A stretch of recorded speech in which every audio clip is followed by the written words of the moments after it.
जी अस्सलाम वालेकुम नाजरीन, ये हमारे दोस्त हैं डॉक्टर उमैर रज़ाक भट्टी। ये इस्लामी यूनिवर्सिटी बहावलपुर में असिस्टेंट प्रोफेसर हैं, जो इस वक्त हमारे सामने मौजूद हैं।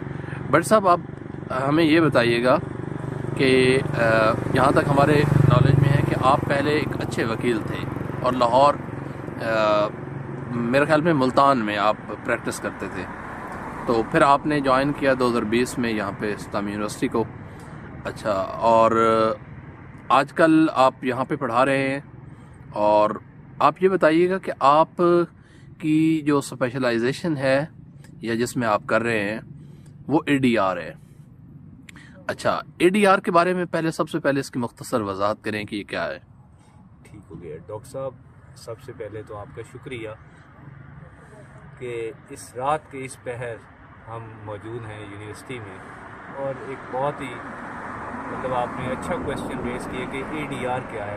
लोगों में एक अवेयरनेस हम कह सकते हैं कि जिसकी बहुत ज़्यादा शिद्दत से कमी है, कि लोगों को नहीं पता कि जिस तरह हम एक सेम मोड लिटिगेशन जिसे कहते हैं, मुकदमाबाजी, उसमें हम देखते हैं आपके पास सिविल एडमिनिस्ट्रेशन ऑफ जस्टिस है, क्रिमिनल साइड है, क्रिमिनल एडमिनिस्ट्रेशन ऑफ जस्टिस, और सेम लाइक अदर कैडर्स हैं जैसे रेवेन्यू का सिस्टम है, फैमिली लॉ का सिस्टम।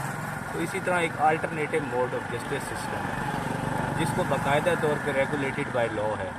उसके अंदर आप देखें, आपके पास पहले जो दीवानी का कवानीन है वहाँ पर भी इनकॉर्पोरेट था, और उसके बाद पंजाब की हद तक एक कानून जिसे आप अल्टरनेटिव डिस्प्यूट रेजोल्यूशन एक्ट कहते हैं। अच्छा भट्ट साहब, आप यहीं बताइएगा, जो मैं आपके जवाब से मैंने अखज़ किया है वो मुझे ये समझ आया है कि जो अल्टरनेटिव डिस्प्यूट इन रेजोल्यूशन है, क्या वो ये जो पंचायती हमारा सिस्टम था पंजाब में और पूरे पाकिस्तान में, क्या ये उससे कितना मुमासिल है? देखें डॉक्टर साहब, ऐसे है कि क्योंकि आप देखें जब सब कॉन्टिनेंट था उसके डिवीज़न के बाद, आप देखें जब पाकिस्तान बना, इंडिया बना, तो उसके बाद बहुत सारे ऐसे लॉ थे जो हमने इनहेरिट किए, कॉलोनियल बेस्ड लॉ। ऐसे ही तरह देखें जो सालिसी का निज़ाम है पाकिस्तान में ऑलरेडी एग्जिस्ट कर रहे हैं। 1940 का एक एक्ट है जिसे आर्बिट्रेशन एक्ट कहते हैं।